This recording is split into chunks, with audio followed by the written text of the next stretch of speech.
Giants, believe it or not, can reach speeds of like 45 miles an hour. But Coyote, he doesn't really like to run that fast for very long. He really likes to take naps in the sun, grooming himself, you know, being kind of lazy. Very lazy. I can't blame him. Those are my favorite things It's too. nice to be a rabbit.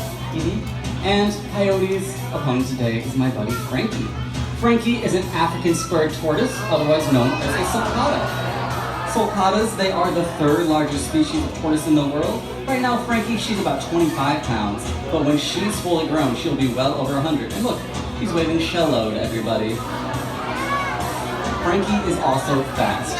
For a tortoise, on average, tortoises, they move about 1 mile an hour, but once they start going, they do not stop until they arrive at their destination.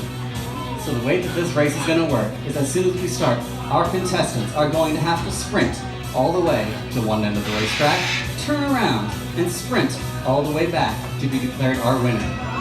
So if you guys think that Coyote, the Flemish giant rabbit's going to win, I want to hear some cheers. Come on, guys. It's a rabbit. He's Of pretty course, fast. Coyote's gonna win. And if you think that Frankie, the sulcata tortoise, is going to win, I want to hear some cheers.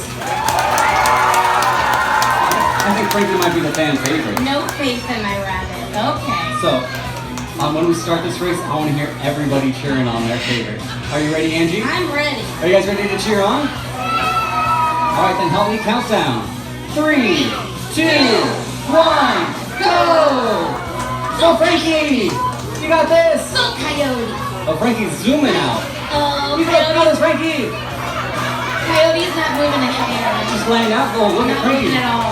Frankie, you're almost at the halfway point. Come on, girls, here. Come on, Frankie! And she's got to turn around now. Yeah. Coyote moving? Coyote's taking a nap. Well, he just went and Frankie's stalling out. Yeah.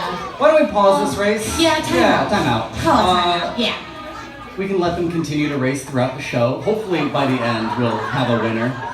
Frankie's letting me down right now, but that's okay. While we wait for this race to finish, can anybody guess the next animal in our show? If you have an idea, you can just shout it out. It's not a parrot, but it does rhyme with parrot. It's a ferret, yeah. Yes, that's right. Guys, this is Gibson. He is our domesticated ferret. There you go, George. So ferrets do have a very special talent, believe it or not, when it comes to the world of professions. There's a lot of places that our hands can't get into when putting wires in. So these guys have actually wired underground tunnels. They've also wired a World War II aircraft. Pretty impressive. Now the ferret loves to burrow, they love to go through tunnels, and they really love to play. These guys loves to play. These guys are also very important when it comes to the industry of farming. You see, whenever there's a pest, there's holes that these pests create. The cow farmer will then send a ferret into that hole, and if you've ever smelled a ferret, they have a very distinct musty smell. That smell will drive the pest out of the hole, thus saving the farmer's crops. Now these guys are very active, but don't let that fool you. Believe it or not, ferrets, he's just gonna roll everywhere. Ferrets need about 18 hours every single day of rest. Who is jealous of a ferret right now? Yeah, always the mom's hands go up. I agree with that. They are very lovable and very cuddly and very easy to train and to take care of, making them the third most popular pet behind a dog and a cat. Maybe if we give Gibson a little bit of encouragement, he'll make his way up through space. Can you give him some applause? That's almost there. There we have it. Give it up for Gibson, everybody. Thank you. Well, let's check in with our tortoise and hare, see how they're doing. Looks like Frankie's made it halfway and stopping. Well, she still had time to turn around and win this. And Coyote's still taking a nap. This race is going pretty slow. It's going really slow, but you know what goes really fast? I think we should race some birds. What do you say? You want to see our birds race?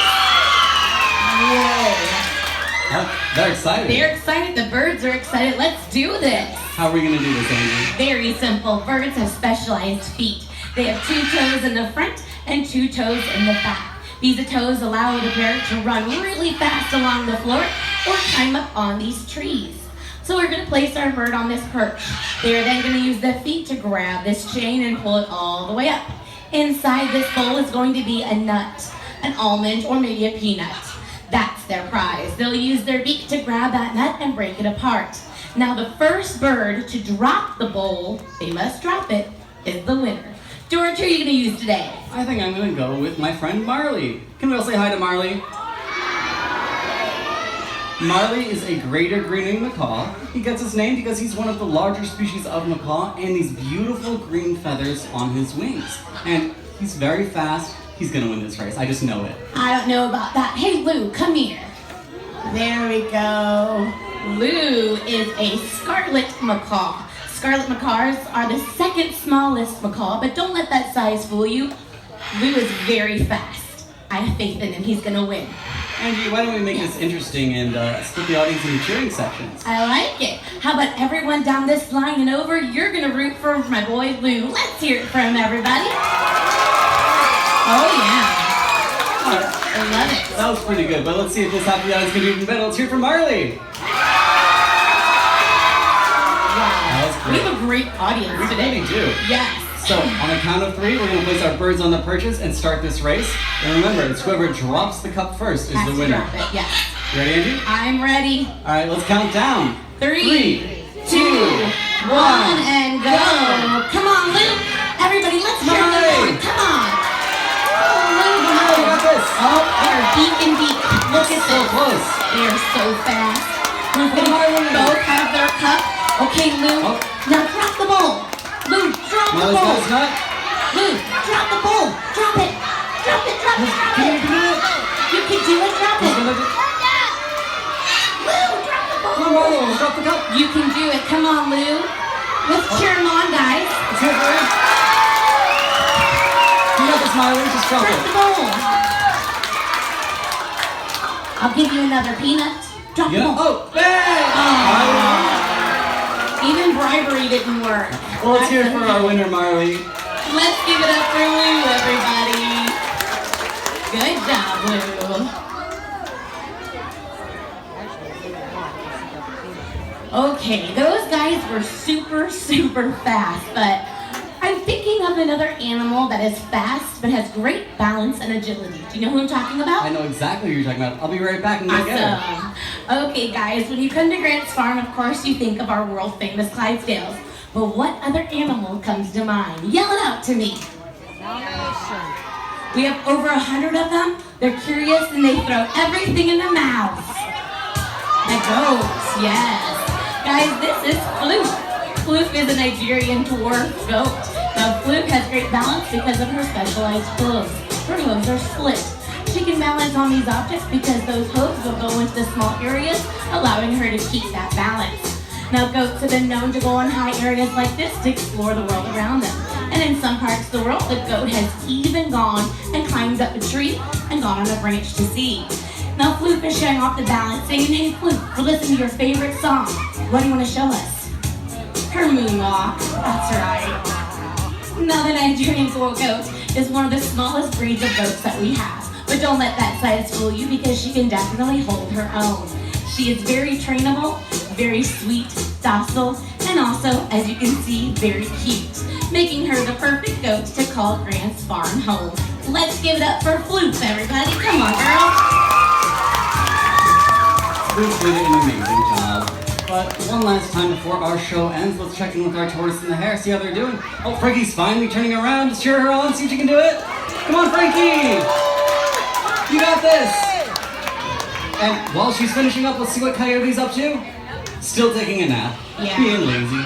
But Frankie's almost there. Let's cheer her on for the last little stretch. Frankie! The last You little got this! stretch is almost there.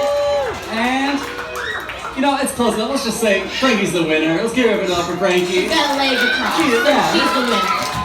And, you know, I guess that just goes to show the story of the tortoise and hare. It is true. Frankie has been slowly moving through this race, and Coyote's being lazy and taking naps. That's right. Well, we have come to the end of our show, guys, but before we go, we have one last talent to showcase. If you have a camera, please point it towards the center of our stage.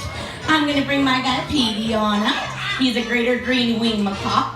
Now, Petey has been working all winter long to show you guys his favorite corporate logo. Let's see if he can show us today. Okay, Petey. Can you show everybody your version of the Anheuser-Busch An Eagle? All right, Edie. Thank you so much for coming to see our show today. We hope you had an amazing time. And have a great rest of your day here at Grant's Farm. Bye, everybody.